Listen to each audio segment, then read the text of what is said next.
Hello, it's Joe. So this is going to be my worst books of 2019 video. Before we get started, I just want to say that there will be timestamps in the description, as well as trigger warnings for each of these books, or at least the trigger warnings that I can recall from reading the books.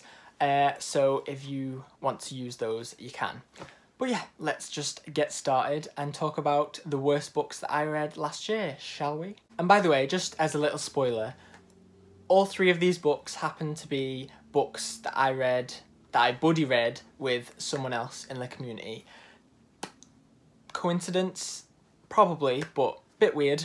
Anyway, so as there's only 3 books to talk about, this list is in no particular order. I strongly disliked all 3 of these books, and so the first one that I have to talk about is The Beast Player by Naoko Uehashi. This book follows a girl.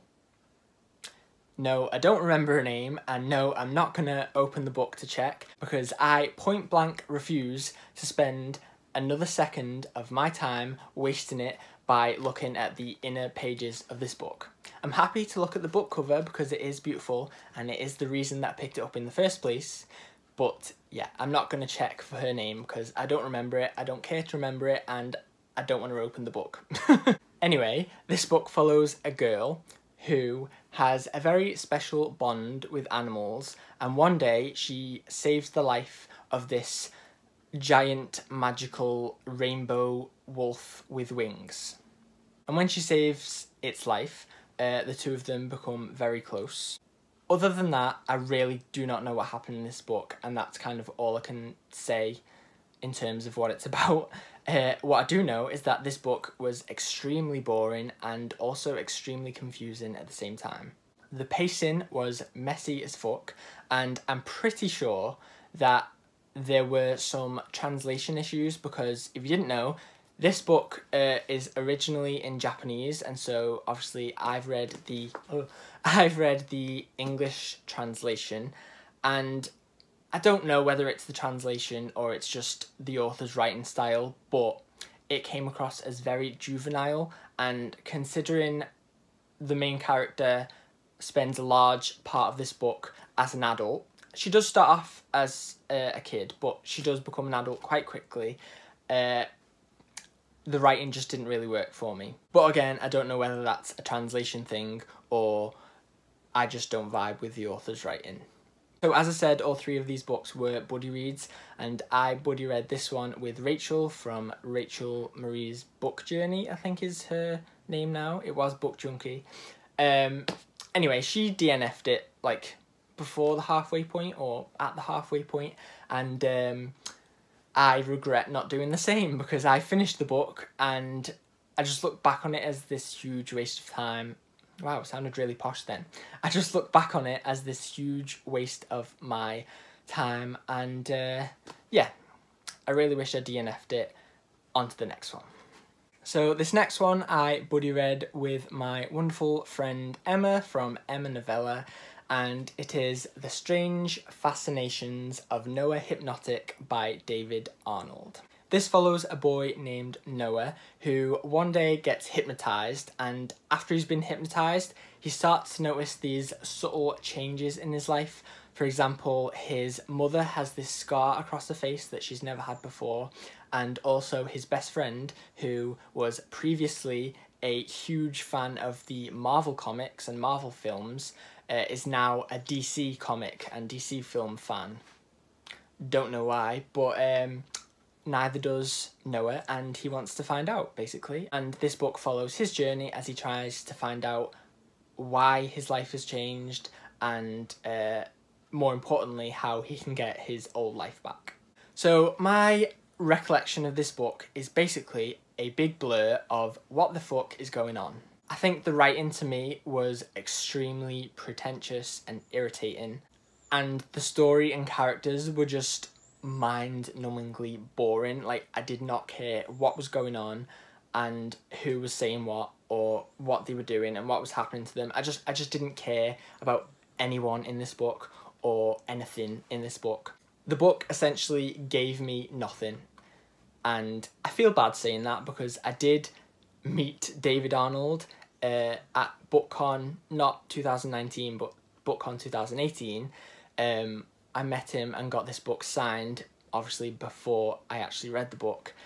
And so that makes me feel a bit bad about not liking it, but also not really, because I wasted a lot of time on this book and I really wish I hadn't. The third and final book in my worst books of 2019 list, I actually gave to Emma when I met up with her a couple of weeks ago, because she loved it and I hated it. I didn't buddy read it with her, I buddy read it with Tom from TJ Reads the Stars, but I know that Emma loved it a lot and me and Tom did not. So I gave my copy of The Starless Sea by Erin Morgenstern to Emma. I'm not even going to bother trying to summarise this book because I have no idea what was going on the entire time. Whoever tells you that you liked this book if you didn't like The Night Circus is a liar and is not to be trusted.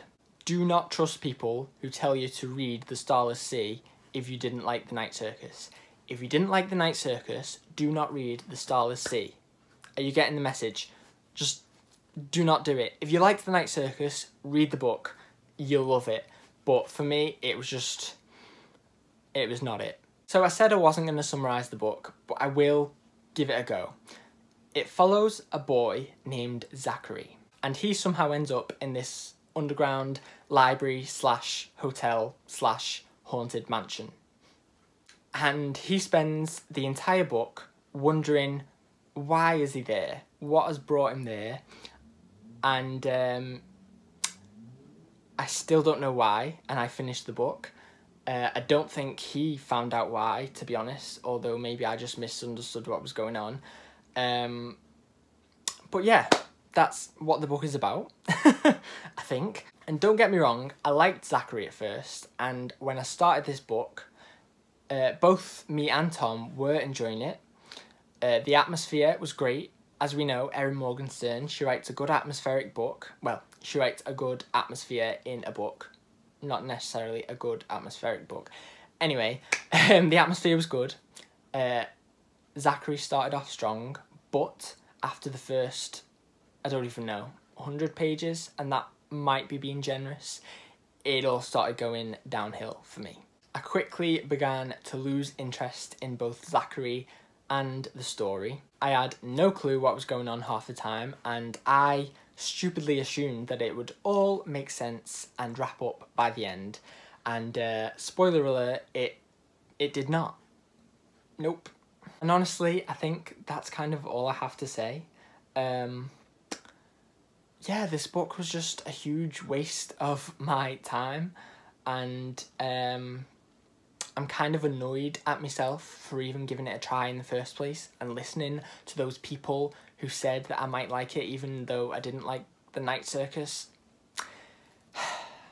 Anyway, I can't do anything about it now. It's over. I never have to read it again. I've gotten rid of it. It's done. So, those were my worst books of 2019. Let me know what you thought of these books in the comments below.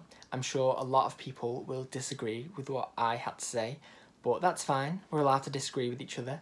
Books generate different opinions, and it's all good. But yeah, if you enjoyed this video, make sure to give it a like or a thumbs up. If you think you will like more of my videos, then subscribe below. All of my social media links will be down in the description if you want to check those out.